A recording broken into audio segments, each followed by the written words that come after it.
Hello again, and welcome to the Amish in Our Backyard podcast. If you haven't watched our first or second episode yet, you'll hear from students at Rockhurst University about Amish culture, a culture that myself and my co-hosts are not too familiar with, but a time for us to learn about this culture that's closer than we think. Again, each episode will focus on a different cultural theme. To begin, I'm Kaylee, and I'll let my co-hosts introduce themselves as well.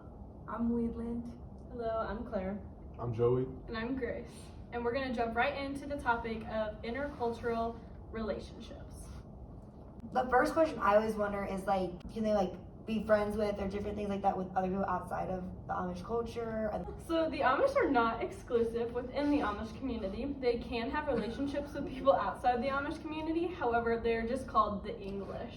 We're called the English? Yeah, we would be called the English. Hello. However, when it comes to romantic relationships or any sort of partner, spouse, significant other, they are expected to date and marry within the Amish faith. Do we know what happens if they marry outside of it?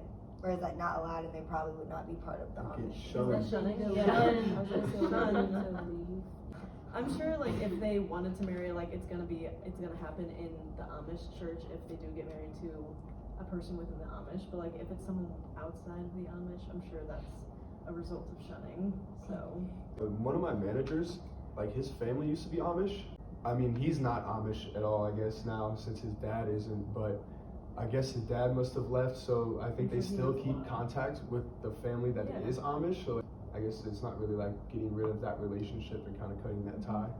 And learning more about the Amish community from my friend and stuff, it sounds like he still very much has a very good relationship with him and his family, and that he can pretty much visit whenever, or they'll come and visit him and stuff like that. So I don't think it's as harsh as it used to be. So, but he still is in contact with his family? So that instance is kind of an intercultural relationship, right? Because in Martin Nakayama, it's those relationships that are formed between individuals from different cultures.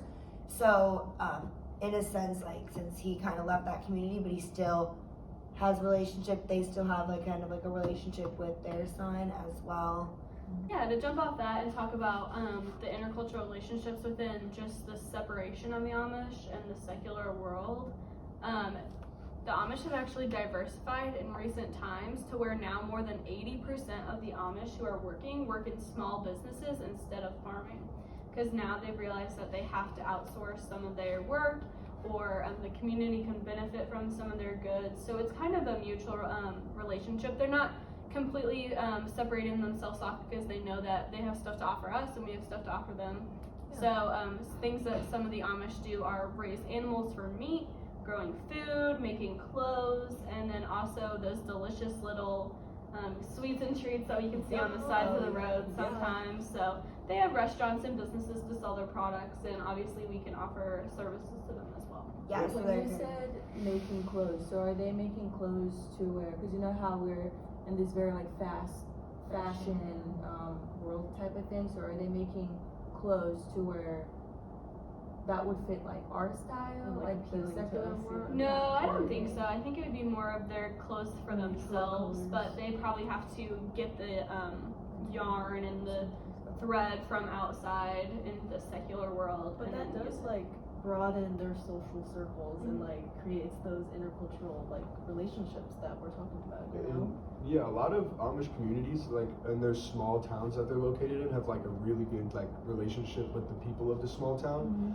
they rely on them. Yeah, they'll help with labor, I've seen before, and what you guys were saying with the small businesses and everything, they'll just have a really good local intercultural relationship with the people of the towns. Another thing with the relationships are that the Amish do not accept any state benefits or use insurance. So on the rare occasion that they do need to go to the hospital or something, they are allowed to take cars or any sort of public transportation that they normally wouldn't be able to use, but they don't accept any of that insurance or state benefits, which I thought was really interesting. And then they have these Christian values where they don't actively evangelize, but it is clear that the Amish are Christians and they believe in the Christian values. So I don't think that they really pay taxes. They do pay some taxes, income tax and sales tax. They are self-employed though, so they do not pay Social Security tax. then as literacy as far as like Paying. their land and things like that? They do pay personal property tax. And they usually I know that my dad works auditing banks, and so some bankers he work with, especially up in northwest or east Missouri, there's one guy in the Amish community who will do all the banking for the whole community. So it's one Amish man who deals with all the banking. So another thing that Martin and Nakayama said was this concept of a similarity principle, which kind of made a lot of sense to me when talking about culture in general, but especially the Amish culture. And this principle states that individuals tend to be attracted to people they perceive to be similar to themselves. In this evolving world where a lot of our relationships are either formed or sustained on the internet, that's just not how it works for the Amish. So all of their relationships are very interpersonal. So active on social media and everything, I feel like we lack that interpersonal. Yeah, and that more just in person. It's just a different type of relationship. I love FaceTime, but you know what I mean? Being in person with someone is just so much better. It's different. Yeah.